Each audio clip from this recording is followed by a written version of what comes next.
CRPGs. What the hell are they? Which one should you play? Why aren't they called RPGs? What are your favorites? I'm Matt. I'm here with one of my best friends, probably my best friend, Ed, Ink of the Dragon. Wow, you really stuck that landing. One of my best friends, well, at least a top five. Probably the best. Find out my top 5 best friends after this. Ed, you friggin' love CRPGs. And even you were asking me, wait, what is that exactly? So, what's your relationship with these games? Well, we used to date way back in when I was a teenager. And we didn't really get along because the CRPG was just way too complicated for me to understand with my puny little brain. It was like the way too smart for you college girl that intimidated you. And you said, no, thanks. I'll just slum it down here on the consoles.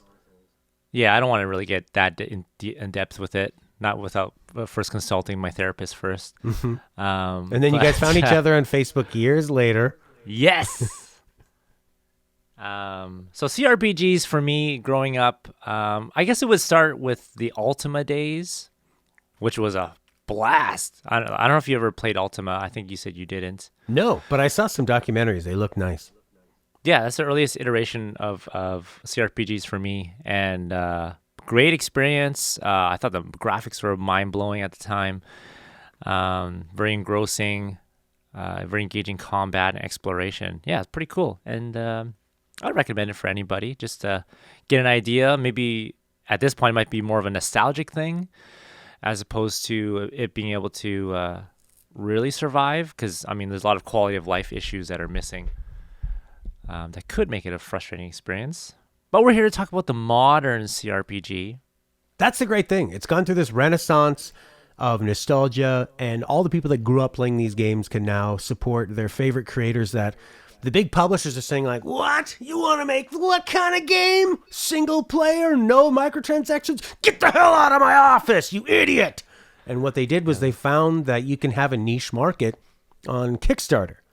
And they've brought these games back. So we're going to do your top 5.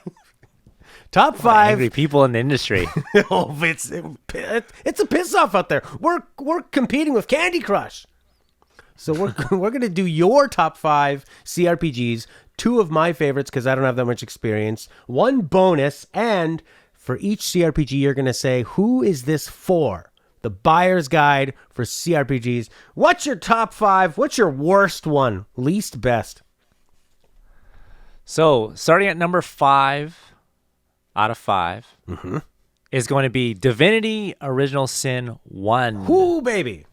Yeah. So still a phenomenal game, but it's on the lower of my list because of it has a very weak story, a very slow, dragging intro.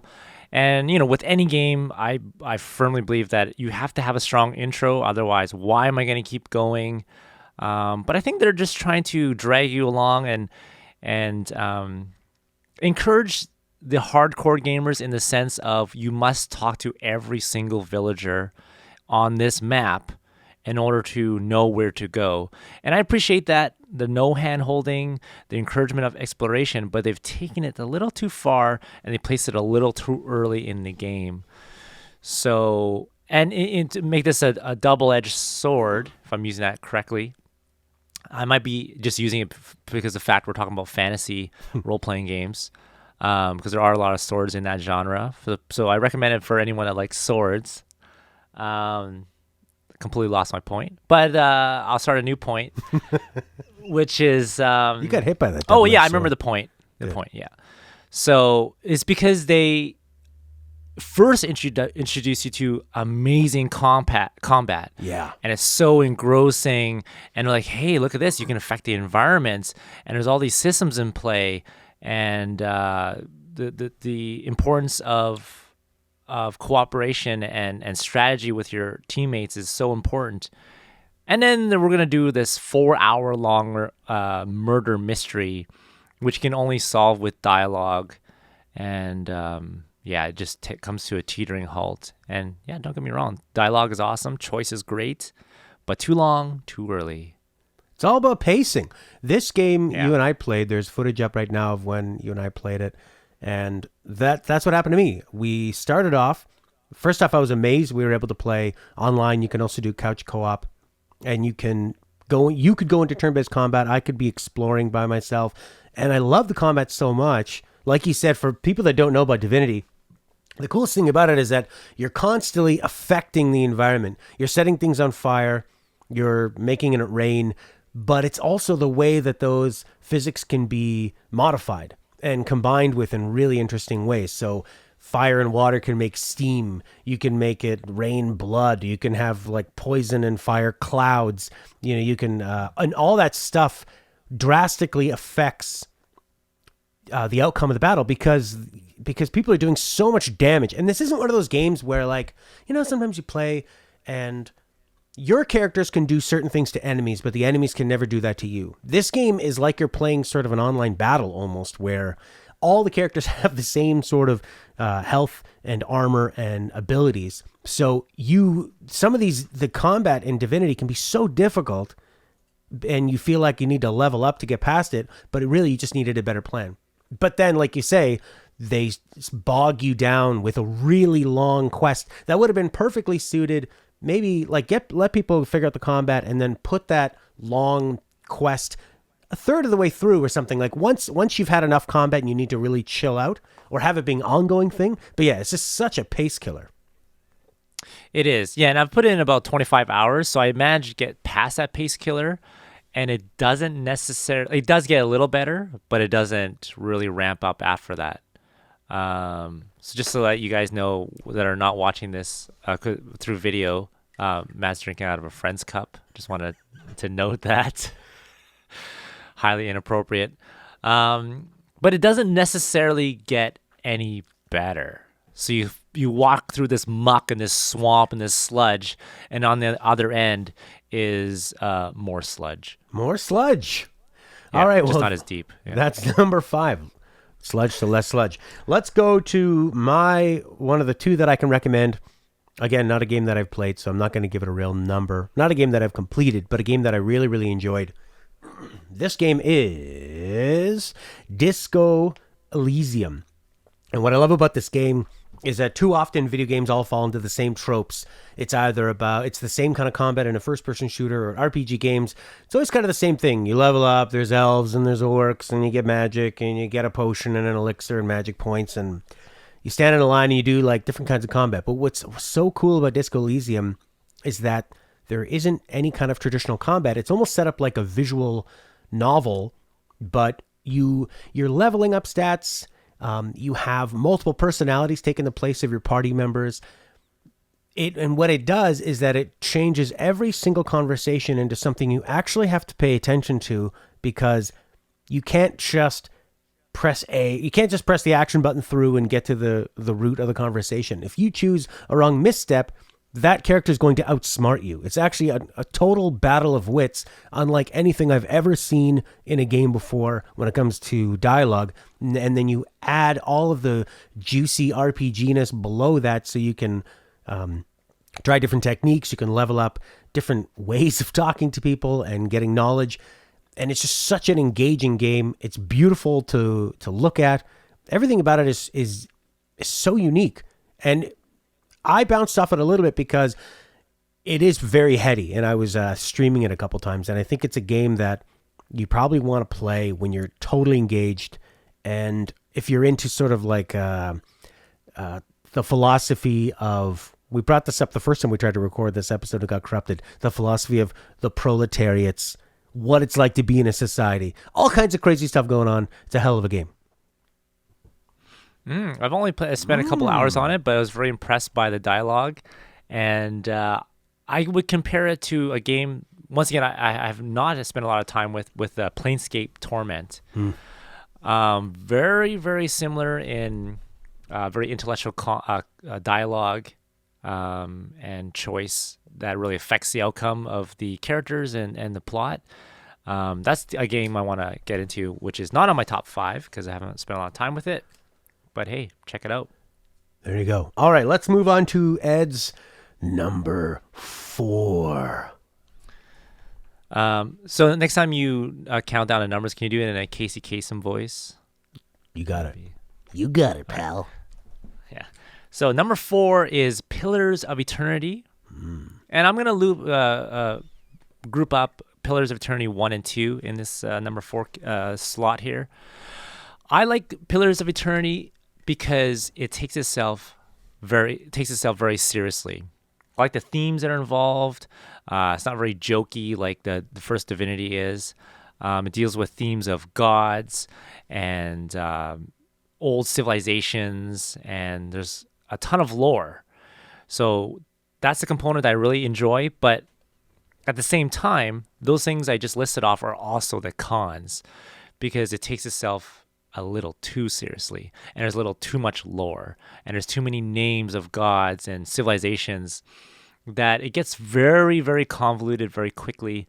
And you mix that in with dialogue that is very confusing to simplify. Half the time, you have no idea what they're talking about not because of the names you have to memorize, but because the grammar is just so strange. If the grammar is so confusing, it would even make Yoda confused. Just like, I have no idea what you're talking about right now. So just as quickly as the plot and the intrigue spikes up, it comes crashing down because you have no idea what's going on. And if you do take a break from the game for too long, in my case, like a couple weeks, and you come back and you just have no idea what you're supposed to do. Everything's all convoluted. You forget all the names. You don't understand where the journal entries are trying to point you to.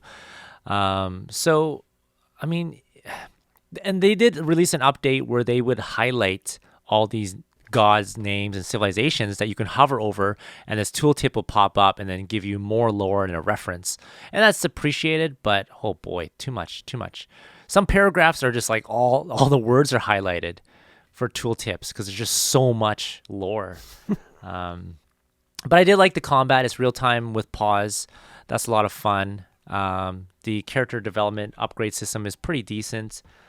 So it's up there. I recommend this for anyone who has definitely played CRPGs before.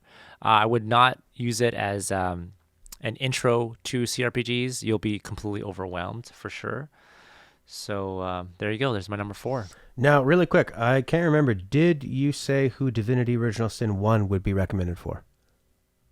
Divinity Original Sin 1 would be for anyone that's just getting into the genre. Because it does take this typical complexity that's synonymous with the genre, but really simplifies the stats, just way more accessible than the genre is known for. So, okay. Yeah. All right.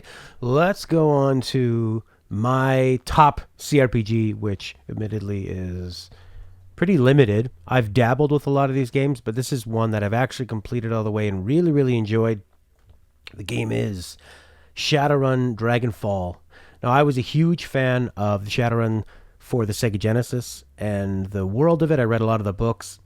My parents got me the Shadowrun pen and paper book, which I read the crap out of and made characters and never actually played a game because I'd never played D&D or knew anyone who was into that kind of stuff. But this game really captures what that world does really well. It's a very, very dark world. If you don't know, it's a combination of fantasy and cyberpunk. So you not only have elves, dwarves, trolls, orcs, dragons, and magic, but it's in a cyberpunk neuromancer, Blade Runner type world where corporations rule everything.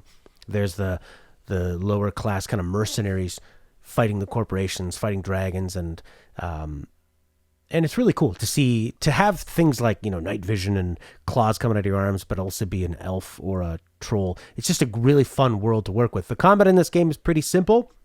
It's sort of similar to like XCOM, where you're not really dealing a lot with the environment at all. It's more just simple movement and simple attacks and simple magic. There's some cyberspace elements to it, but what I really loved about this game was that the story was done so well. And similar to Mass Effect 2, they really go deep into the backstories of all the people on your teams. You get to know them, and they almost all have a really tragic backstory that feels very earned, that feels really weighty. The music is perfectly emotionally heavy with it, and all the characters, I believed all their backstories, even though it's in this fantastical world, and why it would go wrong. And it feels more realistic, where it's not just about the good and the bad. It's about things happening in life that shape who you are, that you have no control over, and then how you deal with it. So I would really recommend Dragonfall to anybody who, obviously, if you're a fan of the Shadowrun series, it's fantastic. If you want to get into them, I recommend Dragonfall as the first one you should play. If you still want more, Shadowrun Returns is pretty good, but not as great. And then Shadowrun Hong Kong, if you really want another one, because I found the writing was just a real step below. I couldn't really connect with those characters. And then if you really want to play the best Shadowrun game, it's on the Sega Genesis. And the Super Nintendo one is pretty good as well. But yeah, the Shadowrun Dragonfall is a really easy CRPG to get into. I didn't know a lot about it, and I was really loving any chance I had to level up my characters. It felt like I was able to do more, and even just getting like one or two more strength or different abilities really changed how I was playing, and it was really exciting. Yeah, it sounds like that Dragonfall is something for me to dip my toes into. I only spent maybe 2 hours into it, but it definitely sounds intriguing. I like the idea because they combine the best part of cyberpunk and fantasy, which is fantasy is usually about the characters, and cyberpunk is usually about the environment and the atmosphere. So it's good to kind of blend those two things together. Blend them together. All right, buddy boy. What is your number 3 pick? So number 3 would be Tyranny. And Tyranny is higher up on the list because I really appreciated and respect the developers' ability to create very difficult choice. Now, not difficult as most people would think, like difficult choice in something like Mass Effect or The Witcher. Those are all easy choices. Or don't really, truly branch out into different outcomes. I find in those games, they just sort of branch out into a different path on the main storyline, but it's still coming off the same tree. Whereas Tyranny, when you make these choices, it's like you're completely switching over to a completely different tree that's branching off into something else. You really open up things that you could never foresee happening, and you're presenting with a new challenge. I find the challenges are so difficult that I've in the past had to step away from that decision and go do something else, go clean the house, or read some poetry or something, and then come back and then make my decision because I didn't want to be rushed into it. And, I quickly realized, like, no matter how long I'm thinking about what is the right decision or the wrong decision, there is no such thing, because it's not about black or white or good or evil. It's just about dealing with your decisions like life is, and you deal with the consequences or deal with the rewards of it. And so, yeah, definitely awesome game in that respect. I love the artwork in it. The presentation is very good as well. And just a different setting, because the whole setting takes place in that you are the evil faction, and as opposed to good versus evil. You're just evil. And so your choices you're making can range from anything to good to help your evil faction, which results in destroying the good people. Okay. Or you could create animosity within your evil faction. You can create conflict in how you should destroy good, and it just goes on and on and on. It's pretty amazing stuff. So I spent probably a good 30 hours into that, which I think I'm getting pretty close to being finished it. So yeah, highly recommend that for anyone who loves choice and feels like that their actions in the gameplay are going to affect the outcome in a genuine, true way. Man, I love that, because too often in games we can feel like it's a game, so you're trying to win, and we're trying to min-max things, and it can feel like I need to make the right decision here, where it does really sound like this game, from how you're explaining it, is that you just are in the moment of it, you pick something that feels right at the time, you go with it, and you take the consequences that come, and the game is fully fleshed out enough to respond to that. I really like how you described it, like just those few examples of making those choices of like who's going to benefit, who's going to not benefit from it. It sounds like there's just a whole world to explore there, and probably like one of the only ones that's taken that side. But I mean, I don't know. I feel like half the time you tell me this game's all about choice and really let you be free with the story, but then you're also on the evil side. So does being evil limit you in any way? Do you feel like you need to do the evil thing, or are there just various like 50 Shades of Grey? No, like you can choose some decisions that would make you more evil, but because I have a conscience that should I be doing this, even though I am on the evil faction, do I lean towards being the Emperor, or am I more like a Darth Vader? Where I could, maybe this is not the right thing to do.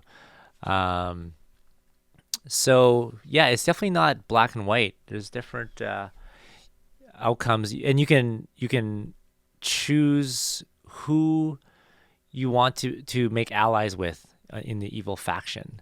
Okay. And how does that benefit you? How does that benefit your army? But even at the same time, when you make allies with these factions, you are still presented with a choice that could muddy the waters between that faction, or corrupt your allegiance to them. So you're constantly presented with challenges. So we're good friends with you because we're going to trade supplies with you.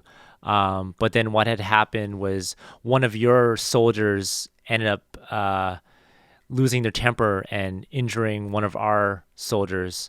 So we're going to cut off supplies to you. Oh. And so it's just like, what do you do? Well, those supplies are needed. Do we just turn our eye to the problem? But if we do that, then it's disrespecting the other faction. And a lot of cool challenges. So who would you recommend this for? Is this People advanced? Who love choices. People who love the choices. Okay. Yeah. Anyone love choice? Or do you want the game to just paint it for you? Do you want that flashing arrow? Mm-hmm. Hey boy, we can do a top 50 of that type of game. All right, well, let's break out of this top 5. We're going to talk about a game that doesn't have an official ranking in your top 5 because it's still in early access.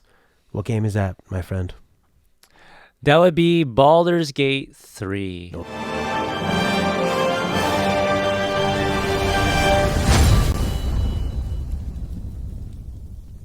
Oh boy, Matt, am I very excited about this. I highly recommend people getting it right now in early access, just to kind of see what it's all about and the types of changes, the modern changes that they're implementing. I haven't spent a ton of time on it, and that's on purpose because I feel like I want to experience the game when it's done, but I'm just so intrigued, and it's basically an interactive trailer is the way I'm looking at it. You're just seeing oh, wow, they clean up the menu system. It's very accessible. The UI is phenomenal. The gameplay mechanics is definitely been modernized, and there's a lot of quality of life issues that they've addressed. So the thing about CRPGs, it's always known for tons of depth and sort of a hardcore sort of feel to it in terms of difficulty. So it has all those things, but in the modern sense, it's got beautiful cinematics, and it's got an abundance of abilities and skills. And in terms of not just spells and weapons and that kind of stuff, but in terms of mechanics, you don't have to just swing at an enemy. You can pick up a treasure chest that's nearby you and throw it at their face and knock them over, and then run up to them and then push them off a cliff, which causes damage, but also gets the enemy crowd controlled, gets them away from you. Now they have to spend all their points climbing up this hill just to get to you, and by the time they do, they run out of action points to attack you, placing you in an awesome position to attack them again and keep knocking them down the hill, for example. Well, and this is made by Larian. Made by Larian Studios. So, who's made Divinity 1 and 2. So that, to me, is giving Baldur's Gate 3 a lot of I give it a lot of potential because it's made by a studio that I really applaud for what they've done. So from what I've played, there's this beautiful balance of depth and accessibility, and I think that's why they were so successful. I could be wrong, but maybe one of the most played CRPGs or purchased, most sales in the recent time, because they have that blend of depth and accessibility. Depth in terms of lots to do, and accessibility in terms of you don't need to see the back end of this game. You don't honestly need to see all the numbers running, and you don't need to pull out a calculator and start tabbing it all out. So I recommend it for literally both ends of the spectrum, the beginner and the hardcore advanced CRPG player, because it does offer things on both ends. Alrighty, Baldur's Gate 3. We're coming up to the top 2 CRPGs as rated by Inc. and who they are for.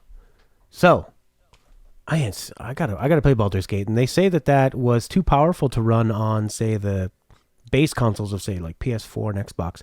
I'm assuming that on the next gen, now the current gen consoles are going to work. But the great thing about gaming now is you can cloud game if you have the internet for it. You can play it on your Stadia, you can play it on a tab, on your Chromebook. Pretty amazing. You play something so bloody powerful on a device that costs $150 that you could get from a KFC. All right, your number 2 CRPG. How about this name? You tell me what it is. So number 2 is called Pathfinder Kingmaker. Those are all. That's one game. I didn't list off 2. It's Pathfinder Kingmaker is the name of the game, and I think there's a sequel coming out in summer, which is called, I could be wrong, Pathfinder Kingmaker Wrath of the Righteous. Oh my God, they had another subtitle to it? I think. I mean, the Kingmaker part might be out of there, but anyways, besides the point. I recommend a Pathfinder Kingmaker I recommend it because it offers the most amazing character creation I've ever experienced out of all of these games. Not in just like the when you first boot it up, most of these games start off with character creation, but through the entire length of its campaign, it's very engrossing.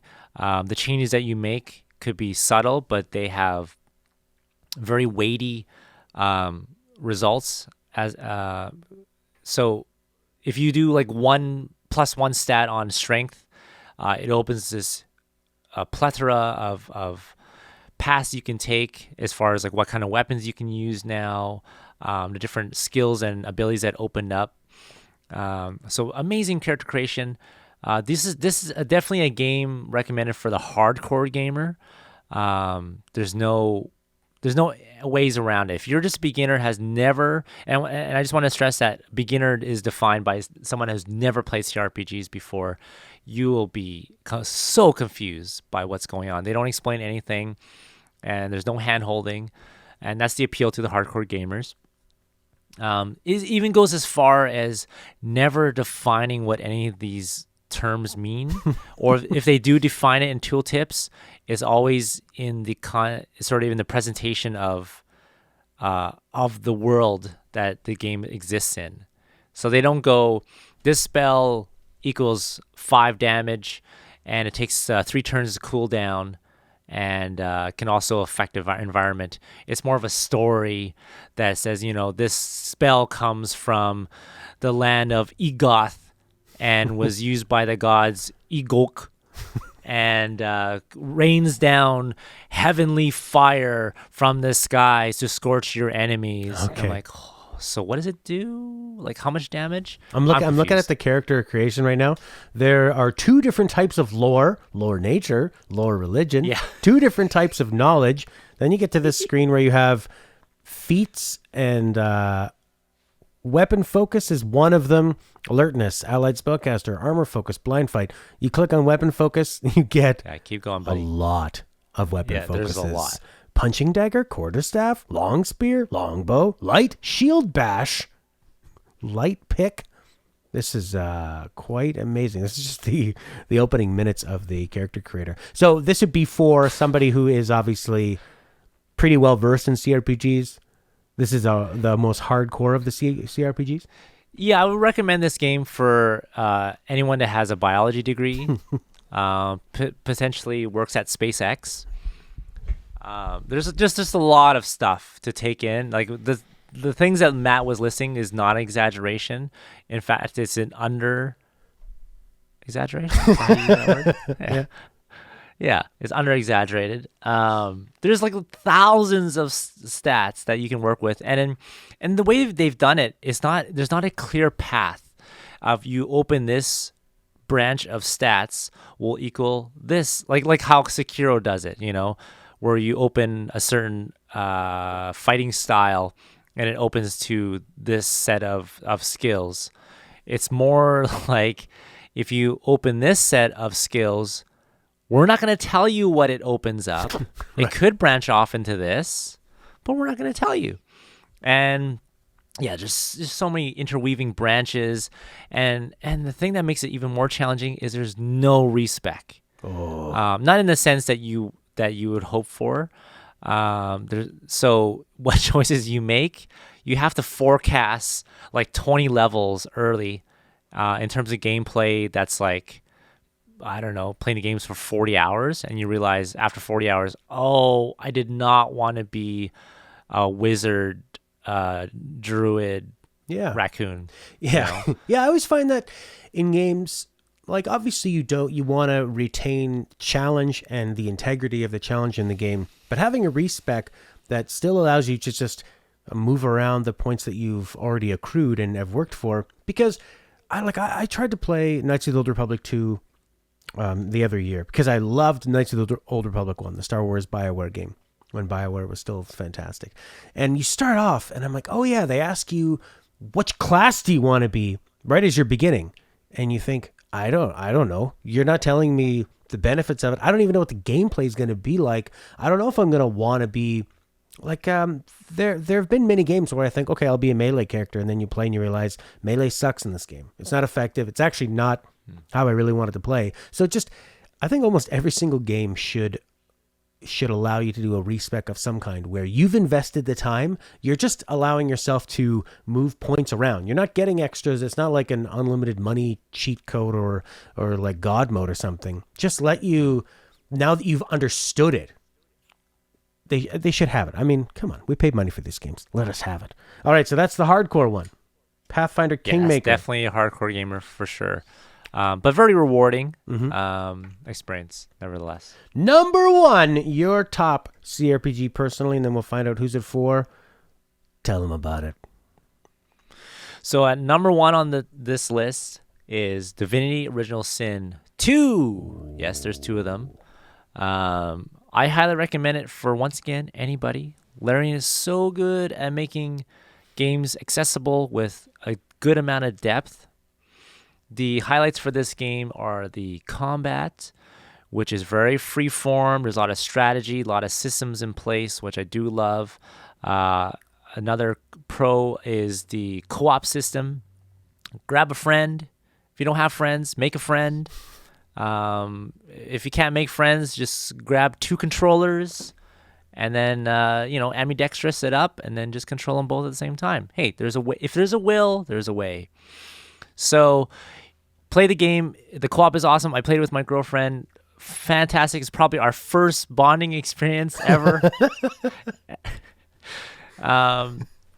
It's in a game, presents some like some challenges in terms of choices. So not to the extent of a game like Tyranny, but nevertheless, there's some healthy amount of choices in there. There's a lot of branches you can go off on.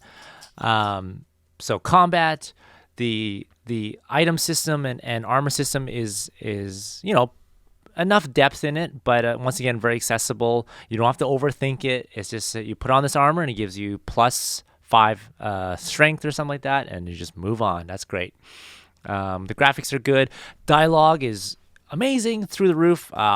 Definitely, it's highest in this genre is definitely Divinity Original Sin in terms of dialogue. The voiceover is so amazing. The narrator is engaging. It still has this, because it is a Larian game, there's a lot of tongue-in-cheek sort of comedy in it. I like my games to be quite serious. I like it to be dark and brooding. And there's a lot of dad jokes in it. Yeah, there's a lot of puns, and there's a lot of... My favorite jokes in this game are you come across like a chicken, and all the animals have personalities.